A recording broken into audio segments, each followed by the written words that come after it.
when we do finally make that purchase and we say, all right, we're going to make the investment into more predictive analytics and getting ahead of our, failure modes and breakdowns, finally make this investment.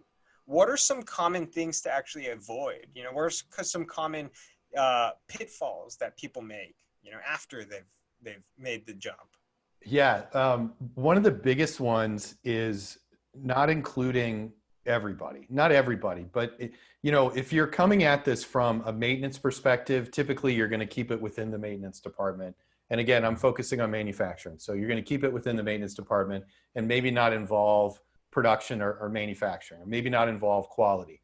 But those three groups have to play very nicely together to kind of achieve the goal of the company, right? So you want to make sure that you're including other folks. So the same thing happens, our primary, the people who primarily buy SensrTrx are the production teams, like VP of Ops, plant manager, and they don't always include maintenance in the discussions. And then, we show up with sensors or start talking about connecting to machines, and they're like, wait a minute, like, what are we doing?